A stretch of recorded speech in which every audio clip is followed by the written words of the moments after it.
Ada satu orang ahli ibadah dengan cinta yang begitu besar kepada Rasulullah sallallahu alaihi wasallam. Setiap hari dia salawat. Tatkala beliau sedang ziarah ke makam Nabi, beliau sedang membaca maulid. Ada salah satu orang di belakangnya mendengar, begitu selesai diajak makan di rumahnya. Tuan, saya undang makan di rumah saya, boleh? Boleh. Alhamdulillah, dibawalah sampai ke rumah. Begitu sampai di rumah, ternyata bukan dikasih makan, tangan diikat, lidahnya dipotong. Kenapa? Saking bencinya karena orang tersebut terlalu menyanjung dan mengagungkan Nabi Muhammad SAW.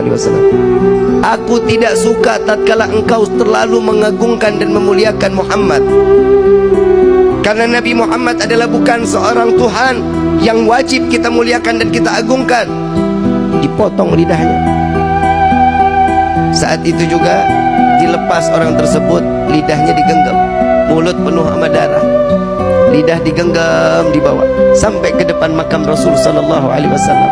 Di dalam hati beliau mengatakan, ya Rasulullah, maafkan saya, bukan saya enggak mau salawat lagi kepadamu, tapi lidah saya saat ini sudah ada di tangan saya tidak lagi dapat menyanjung dan memuliakanmu dengan lidah yang sempurna. Saking sakitnya, darah yang begitu banyak, beliau pingsan. Di dalam pingsannya, beliau didatangi sesosok manusia yang tatkala beliau mengatakan, wahai hamba Allah, wahai hamba Allah, ketahuilah aku Muhammad yang saat ini datang menjengukmu. Biarkan lidah itu terputus sekalipun, jika engkau tetap mencintaiku, maka Allah akan berdekatan, Allah akan mengizinkan aku dekat denganmu, kata Nabi SAW. Namun si hamba Allah ini mengatakan, ya Rasulullah, tapi aku ingin bersalawat dengan fasihnya, dengan kegembiraan, dengan lisan yang penuh dengan kesempurnaan. Maka lidah tersebut diambil oleh Rasul SAW, dimasukkan ke dalam mulut. Di dalam mimpinya, tatkala terbangun dari tidurnya, lidahnya udah nyambung lagi. Di dalam mimpi Nabi memberikan manfaat kepada orang para pecinta Rasul SAW, sehingga seterusnya beliau terus dapat bersalawat kepada Nabi Muhammad SAW. Begitu tahun berikutnya beliau ziarah ke makam Nabi. Tatkala beliau datang sedang membaca maulid, ada seorang anak muda yang datang kepadanya, Tuan, saya ingin mengundang makan Tuan.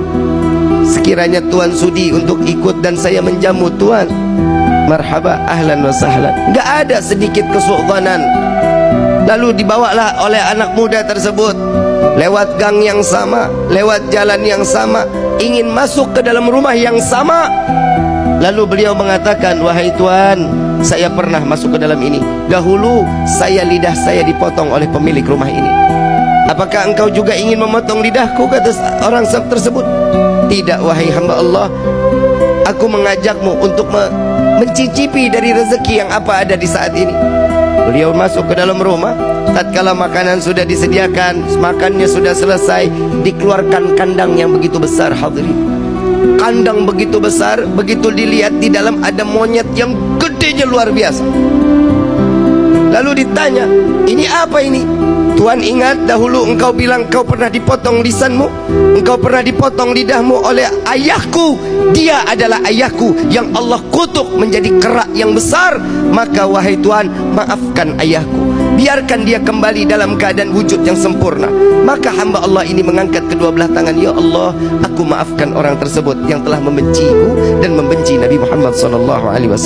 Maka Allah rubah beliau dalam keadaan sempurna manusia tersebut, maka mati dalam keadaan membenci Rasulullah SAW. Na'udzubillahi min